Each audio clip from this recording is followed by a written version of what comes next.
After finishing Into the Depths, reset the game in order to skip Bentley's slideshow presentation. After the reset, we want to buy Adrenaline Burst for Bentley with the coins we have gathered during day 1. When loading into the safe house, press right once followed by X to enter the thief net. In the thief net, Adrenaline Burst is the second gadget, so in the menu you need to go one input down and press X twice to confirm the purchase. Then exit the thief net by pressing triangle and finally select Bentley. The complete inputs after the load are right, X, wait for the thief net to open, down, X twice, triangle, right, and X. In the episode runs, you may have alarm clock pre-purchased, so in the thief net you're already selecting Adrenaline Burst by default. In this scenario, in the thief net you can just press X twice followed by triangle. It is also possible to halogen select the thief net by holding right and mashing X. This, however, will buffer one X input in the thief net, so consider that in the menuing. In episode runs with alarm clock pre-purchased, I recommend halogen selecting, since you then need to just press X once to confirm the purchase. But in any percent or any other scenario where you don't have alarm clock yet purchased, I'd recommend to not halogen select here. In case you don't have enough coins to buy Adrenaline Burst, you can continue the run without it. In any percent, the next optimal place to buy Adrenaline Burst is at the beginning of episode 2, so try to get enough coins before that. If you don't buy Adrenaline Burst at this point, you can simply halogen select left in order to select Bentley. Let's go through the basic movement guide for Adrenaline Burst, also called just AB. AB gives Bentley a 2-second long burst of speed that is significantly faster than Bentley's normal movement speed, so we want to utilize this gadget as much as possible. With a full gadget meter, you can AB up to 7 times. Earlier we mentioned bump boosts as a way to preserve Bentley's horizontal speed into a jump, in order to jump over gaps or activate jump triggers faster. Bump boost can also be done with AB, which achieves even greater speed benefit. The bump boost inputs X and triangle must be timed at the end of the burst, so your options are either time them precisely based on the sound cue, or alternatively, what I recommend, simply mash X and triangle simultaneously as you reach the end of the burst. Since AB always comes with fixed time of 2 seconds that it must be active before you can do anything else, you need to consider this when choosing when to activate another AB, when to do a bump boost, or when to simply use Bentley's normal movement to reach your target. We will cover the optimal movement by the current knowledge for each AB segment, so by following the instructions in this tutorial, you will know the best way to move around as Bentley. After selecting Bentley, we want to get to the tarball job trigger following this route. We're not going directly to the job trigger, since there exists a cutscene skip that skips the entire cutscene between Murray and Bentley, and for that we need to lure Gar to a specific spot. Let's talk about that soon, but first we need to get to the spot. In front of the safe house, there is a bouncy pad we can utilize to get onto the roof. If you have AB, equip it by latest when landing on the roof, since we want to start using it. Use AB first when on the roof, then second time in the middle of the bridge. Just spam the Adrenaline Burst button when the first burst is about to end. Make your way through this gap in the fence left side of the lamppost to make it to the ground level. No need to do a bump boost. When you're falling off the bridge, turn your camera so you are facing the building on your left side. This ensures that no flashlight guard spawns in Carmelita's way, since that could ruin the upcoming cutscene skip. This camera movement also ensures a rooftop guard spawn on the roof, which is also essential for the skip. While keeping your camera faced towards the building, use the mouse pad here to get on the roof. If you don't have Adrenaline Burst, just use the same road to the roof as with AB. When dropping down from the first roof, you can bump boost in order to keep your full speed. Turn your camera once again to face the building on your left side and then get on the roof. Before we go any further, let's discuss the tarball cutscene skip that we are about to do next. This is one of the most important cutscene skips in this game, as it saves nearly 90 seconds since you are able to skip the entire dialogue between Bentley and Murray. In order to skip this cutscene, we utilize the game's built-in softlock prevention mechanism that despawns guards if they are blocking a scripted movement. When you start the job, Murray spawns behind the corner and follows a scripted path to Bentley. If Murray's path is blocked by a guard, the game tries to despawn this guard to prevent Murray getting stuck forever. In this job specifically, a mechanic is active that causes job fails anytime Murray hits a guard. This excludes damage done by the ball form move, but for some reason, despawning guards by the softlock prevention mechanism is interpreted as Murray dealing damage to guards, and this causes a job fail. Now, with this knowledge, we can lure a guard in Murray's way so that the game must despawn the guard, and by doing this, the job will fail and we can skip the cutscene. An important part of making this skip consistent is the table around the corner. By default, Murray runs on the left side of the table, so if we place the guard on the left side of the table, Murray can't get past it and will trigger the guard despawn. So to put it short, before we hit the job trigger, we must make sure that we can lure a rooftop guard on this specific spot. Starting a job will keep all the rooftop guards spawned, but flashlight guards will automatically disappear, so we can only use rooftop guards for this skip. Luckily for us, there is a rooftop guard patrolling on the roof right next to the job trigger, and we can use this guard for the cutscene skip. If you did the camera movement correctly when reaching the job trigger, you should always be able to get the guard spawning on the roof ready for you. There are two different scenarios where the guard is when you reach the roof. The guard can be behind the dome, walking away from you, or the guard is in front of the dome, again walking away from you. We will go through the setups for both of these scenarios.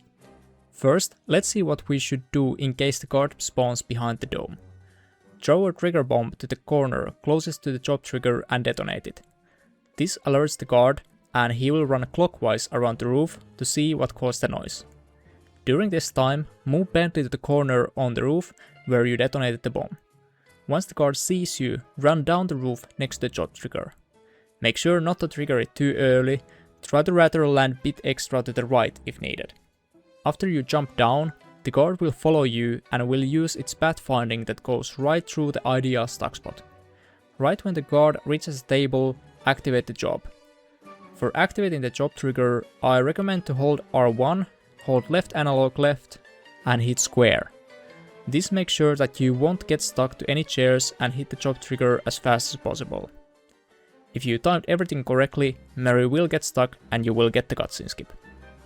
The timing to hit the job trigger is not super precise, but you can fail the skip by going too late or too early.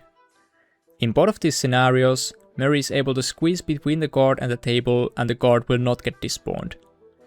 Practicing the timing is important for getting comfortable with the skip, so make sure to spend some time getting used to timing. The best way to practice the skip is to repeat doing it and then abandoning the job to exit the safe house. If you fail the skip and start the cutscene, you can reset the game and get back to the safe house faster. If you have Sluman installed, you can also just reload the game and then abandon job and try again. Try to get the skip multiple times in a row, for example, try to get it 10 times in a row to also practice the pressure you have during a run. If you feel uncomfortable with timing the job trigger entry, an alternative, slower strat exists that doesn't rely on your timing. After you lure the guard down, you can shoot him with a sleep dart and manually push him to the correct spot. This strat obviously loses a couple of seconds to just timing the job trigger entry, but since this skip saves so much time, losing a couple of seconds doesn't really matter if it improves your chance to hit the skip significantly. Let's go through next the strategy to deal with the other guard spawn type, where the guard spawns in front of the dome closer to you. In this scenario, you can still do similar setup as with the other guard spawned, just let the guard walk far enough and then alert him by causing noise, either with trigger bomb or by holding R1 and running in a circle. Again, let the guard spot you, then drop down next to the job trigger and time the job trigger entry. A faster method here is to let guard walk past this line on the ground, then run behind him off the roof. This causes the guard to jump down instantly as the guard thinks the source of the noise is from the street level. The guard will jump down directly to the stuck spot, so you can time the job trigger entry right when the guard has landed and turns towards you. It is also possible to hit the trigger early even before the guard has landed, but this is a small chance of Murray going past the table by the right side, so I recommend to wait until the guard has turned before hitting the job trigger. A few things about the cutscene skip. In case you don't get the rooftop guard spawning at all, try to find a rooftop guard on any other roof and shoot a sleep dart next to him. This will make the guard run towards you, so you can use now this guard for the skip. If you get spotted by a guard too early or in a spot where you can't do the normal setup, go around the dome clockwise so you get to the normal spot, then just repeat the first setup discussed in the video. In case you forgot the GSM and spawned a flashlight guard in front of Carmelita's way, there is a great chance that the table used for the skip gets destroyed. If this happens, just try again to approach the job trigger by exiting to the episode menu and re-entering episode 1. Finally, if you missed the cutscene skip, the fastest method is actually to reset the game and try again, since the cutscene is so long. In this scenario, however, you need to enter TFNet again, since there was no autosave after you bought AB. In a no reset setting, it can however be worth it just to watch the cutscene, as that will ensure that you will be able to continue after the cutscene. So it's up to you if you want to watch the cutscene or reset the game and try again in case of a failed cutscene skip. Now with the cutscene skip covered, let's discuss about Murray's abilities, as this is the first place where we get to play as Murray. Similarly to Sly, Murray can run around by holding R1, and he has a double jump ability. Murray has a few different attacks: normal punch that is done by pressing square, uppercut punch by pressing triangle, special punch that deals double damage by pressing triangle followed by square. The special punch can be done to rooftop guards as well as stunned and unaware flashlight guards. Murray is also able to pick up guards by doing the uppercut move and pressing circle. Murray has a unique stomping ability by pressing circle, which allows Murray to pick up objects and stunned guards. Murray is able to pick up awake guards by using the uppercut move followed by a circle input. Flashlight guards can only be picked up if they are stunned or you have not been spotted. Alerted flashlight guards aren't affected by the uppercut move, but you can bypass this by throwing something at them to stun them and then pick them up. When you're holding a guard, Murray can pickpocket them by shaking them by pressing circle again. You can also throw a guard or any other object by pressing square when holding them, or with triangle you can throw them to the ground. Murray has one gadget by default, the ball form. The ball form gadget is automatically binded to L1 when you get access to Murray the first time. When you activate ball form, Murray will make himself ball shaped. In this form, you can roll in the ground by holding a direction and spamming square button. You can also bounce by pressing X when you're touching ground. The bounces are meant to be timed when you touch the ground, but you can simply spam X when you're about to land to ensure that you get a bounce. Bounces return you the same maximum altitude you had during your previous bounce, so for example, in this job, when you get a big launch upwards, you can reach this altitude in your bounces throughout the job as long as you keep bouncing upon ground impact. Bouncing on a slope can give you a little boost in your horizontal speed, so those are often beneficial. Landing on slopes also decreases the altitude you reach for your next bounce, which can also save some time in case you would otherwise need to wait for a longer time above your target for Murray to land. A small boost in your horizontal speed can also be achieved by spamming square alongside with X when you're about to land. Square normally makes Murray rotate faster in the ball form, and being able to roll for a fraction of a second during the bounce gives you a small boost. For this reason, I recommend always just spamming square on X when you're bouncing as Murray. There is one additional movement tech as Murray you can do with the ball form move. By double jumping and then spamming ball form button and X essentially gives you a third jump input. This movement tech is called Ricky Rolling, named after its founder, and this can make Murray reach some places that normally aren't possible to reach with normal double jumps. We will mention throughout the tutorial series when you need to use a Ricky Roll. Now with the main movement tech of Murray, as well as the ball form physics covered, let's get to the actual job. After the job fail, you will spawn as Murray in front of the sewer that is used to give Murray the initial launch upwards. You can just spam X to instantly do the double jump and hold forwards with the left analog, then when in the midair, tap L1 to enter the ball form. The ball form gadget is automatically assigned to L1. In this job, Murray needs to destroy 6 star drums around the map. The drums can be destroyed by bouncing on them with enough vertical speed. The hitboxes for the tar drums are quite big, but not all parts will make them get destroyed. I recommend aiming to land either at the very center of the tar drum or at the edges right outside the visible part of the drum. Any sloped area might make the hit not register and you need to bounce on it again. The first launch will give you enough altitude to keep bouncing throughout the entire job.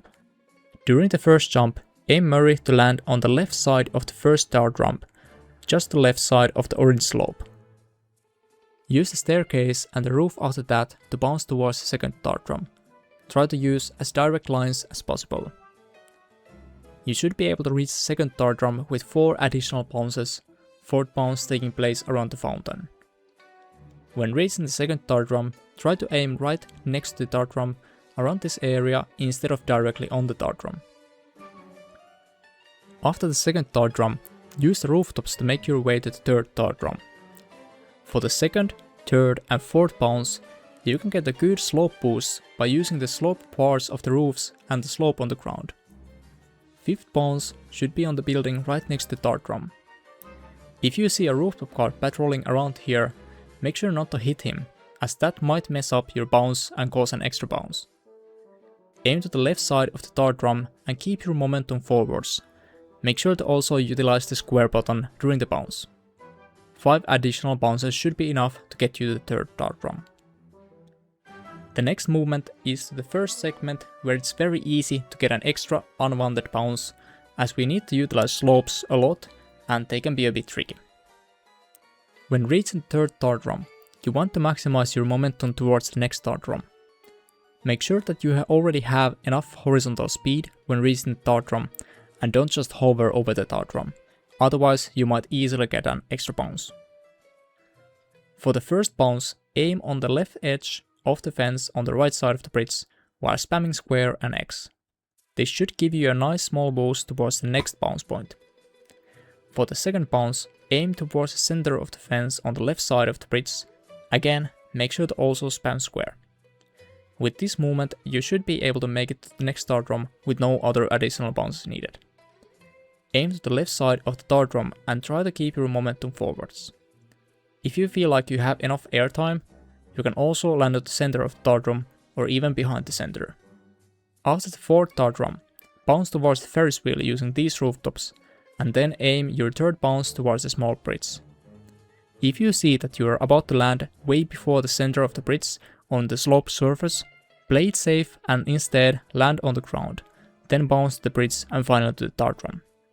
Optimally, you can clear this segment with just 3 additional bounces if you get the third bounce on the center of the bridge, but that is quite inconsistent as it relies on you getting really good bounces on slopes, so typically you can be happy with just 4 additional bounces. For the final tar drum at the Opera House, keep going forwards after the 5th tar drum. Use the rooftops for bounces as follows.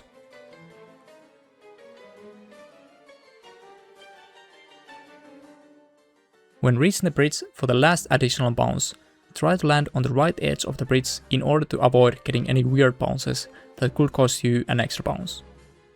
The job will end after you hit the last tar drum. After the Murray section is over, a short cutscene will play, after which you will be taken back to the safe house with Bentley selected. This is the end of the Tarball tutorial. Next video will cover Turf War, the first Carmelita job. Thank you for watching and see you in the next video.